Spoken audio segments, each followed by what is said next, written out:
What were we saying? Oh yeah, why don't we still have invisibility cloaks? It's been nearly 20 years since the first Harry Potter movie. But do we see people wandering around the streets wearing an invisibility cloak?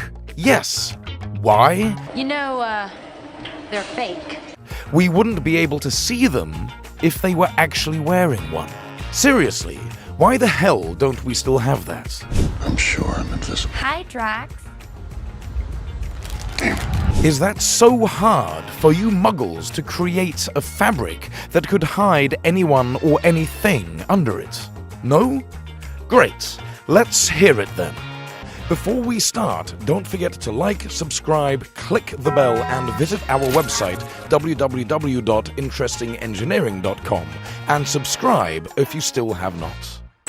You see, in the movie, when Harry first puts the cloak on, they get a shock because the cloak hides Harry's whole body. My body's gone! The costume designers made this one-of-a-kind cloak for the movie using a unique velvet fabric with Celtic designs and ancient runes printed on it. They made one side of this cloak from green fabric, allowing the visual effects department to apply a green screen effect there. That's how they made Harry invisible. So it was a post-production trick, not magic. That's how you get an invisibility cloak when you are a character in a motion picture. But what do we, as basic muggles, do to get one in real life? May these cloaks help shield you from unfriendly eyes. Actually, there are a few things we can do. And hold on, walking around wearing invisibility cloaks may not just be a fantasy. We may have actual invisibility cloaks on our backs in just a few years. The whole purpose of an invisibility cloak is to hide things, as if there is nothing under the cloak.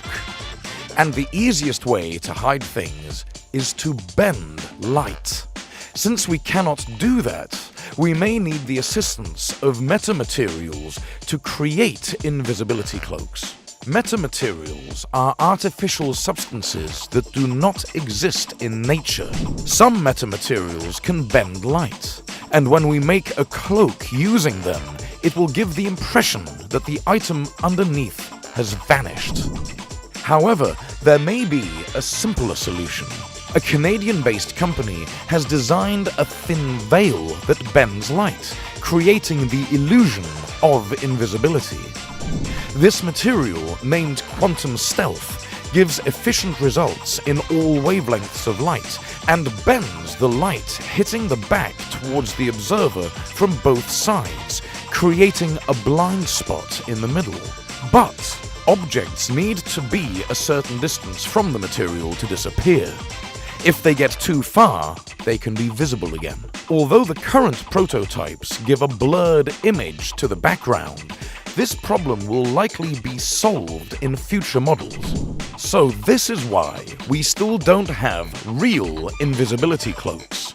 I hear you saying, okay, I understand why we don't have invisibility cloaks, but what about flying cars? It's been 40 years since the first Blade Runner movie. We want to ride flying cars by now. You are very right. But you have to wait for next week's episode to see why the hell we still don't have that. Hey, you waited for invisibility cloaks to be designed for decades. I believe you can wait a week for our next episode. In the meantime, comment below the things you can't believe why we still don't have.